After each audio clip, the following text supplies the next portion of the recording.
ਉਹ ਕੰਮ ਨਹੀਂ ਹੁੰਦੇ ਐਨੇ ਥਾਣੇਦਾਰ ਨੂੰ ਜਿੰਨੇ ਰਹਿੰਦੇ ਯਾਰ ਜਿਵੇਂ ਬੀਬਾ ਤੇਰੇ ਯਾਰ ਨੂੰ। ਟੀਨੇਜਰਾਂ ਦੇ ਵਾਂਗੂ ਗੱਲਾਂ ਨਹੀਂ ਹੋਣੀਆਂ ਨੀ ਫੋਨ ਕਾਨੇ ਉੱਤੇ ਲਾ ਕੇ ਤੁਰ ਜਾਈਏ ਬਾਹਰ ਨੂੰ। One by one, I may say 2 by 2. Some of them come, some of them go, still got my crew. ਉਹ ਕੰਮ ਨਹੀਂ ਹੁੰਦੇ ਐਨੇ ਥਾਣੇਦਾਰ ਨੂੰ ਜਿੰਨੇ ਰਹਿੰਦੇ ਯਾਰ ਜਿਵੇਂ ਬੀਬਾ ਤੇਰੇ ਯਾਰ ਨੂੰ। ਟੀਨੇਜਰਾਂ ਦੇ ਵਾਂਗੂ ਗੱਲਾਂ ਨਹੀਂ ਹੋਣੀਆਂ ਨੀ ਫੋਨ ਕਾਨੇ ਉੱਤੇ ਲਾ ਕੇ ਤੁਰ ਜਾਈਏ ਬਾਹਰ ਨੂੰ। ਵੈਲੀਆਂ ਤੇ ਰੈਲੀਆਂ 'ਚ ਨਾ ਬੋਲਦਾ, ਵੈਲੀਆਂ ਤੇ ਰੈਲੀਆਂ 'ਚ ਨਾ ਬੋਲਦਾ ਨੀ ਬਹੁਤਾ ਬੂਝ ਕਰਦਾ ਨਾ ਨਾਰਾਂ ਨੂੰ। ਇਸ ਗੱਲ ਤੋਂ ਫੇਰ ਕਿੰਨੇ ਟੁੱਟ ਗਏ ਮੁੰਡਾ ਟੋਬੇ ਉੱਤੇ ਰੱਖਦਾ ਏ ਯਾਰਾਂ ਨੂੰ। ਇਸ ਗੱਲ ਤੋਂ ਫੇਰ ਕਿੰਨੇ ਟੁੱਟ ਗਏ ਮੁੰਡਾ ਟੋਬੇ ਉੱਤੇ ਰੱਖਦਾ ਏ ਯਾਰਾਂ ਨੂੰ। Kept it true from day one, full 100. My fams and my crew, that standard trust. Can't deal with the frauds, them cancer. When you need them by the side, no answer.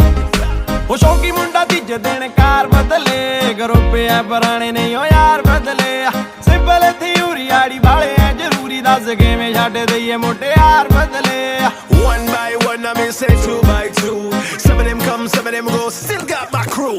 ਸ਼ੌਕੀ ਮੁੰਡਾ ਤੀਜੇ ਦਿਨ ਕਾਰ ਬਦਲੇ, ਗਰੋਪੇ ਆ ਪੁਰਾਣੇ ਨਹੀਂ ਉਹ ਯਾਰ ਬਦਲੇ।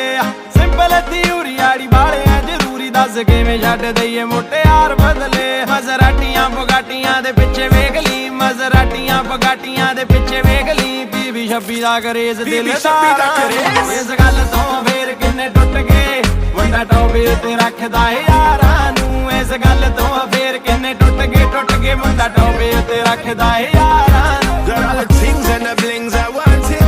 All of the cash in the bank we started. All of my crew got my back, that's priceless. All of you had was the talk, now silence.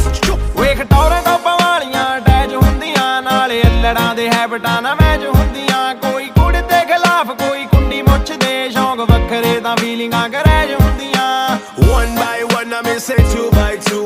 Some of them come, some of them go, still got my crew. ਵੇਖ ਟੌਰਾਂ ਟੌਪਾਂ ਵਾਲੀਆਂ attach ਹੁੰਦੀਆਂ, ਨਾਲੇ ਅੱਲੜਾਂ ਦੇ ਹੈਬਿਟਾਂ ਨਾਲ match ਹੁੰਦੀਆਂ। ਕੋਈ ਕੁੜ ਦੇ ਖਿਲਾਫ ਕੋਈ ਕੁੰਡੀ ਮੁੱਛਦੇ, ਸ਼ੌਂਕ ਵੱਖਰੇ ਤਾਂ ਫੀਲਿੰਗਾਂ ਕਰੈਜ ਹੁੰਦੀਆਂ। ਜੱਟ ਨੇ ਕੀ ਉਹਨਾਂ ਦਾ ਚਾਰ ਪਾਉਣਾ ਏ, ਜੱਟ ਨੇ ਕੀ ਉਹਨਾਂ ਦਾ ਚਾਰ ਪਾਉਣਾ ਏ, ਜੋ ਮਾੜਾ ਬੋਲਦੀਆਂ ਸੂਟ ਸਲਵਾਰਾਂ ਨੂੰ। ਇਸ ਗੱਲ ਤੋਂ ਫੇਰ ਕਿੰਨੇ ਟੁੱਟ ਗਏ ਮੁੰਡਾ ਟੋਬੇ ਉੱਤੇ ਰੱਖਦਾ ਏ ਯਾਰਾਂ ਨੂੰ। ਇਸ ਗੱਲ ਤੋਂ ਫੇਰ ਕਿੰਨੇ ਟੁੱਟ ਗਏ ਮੁੰਡਾ ਟੋਬੇ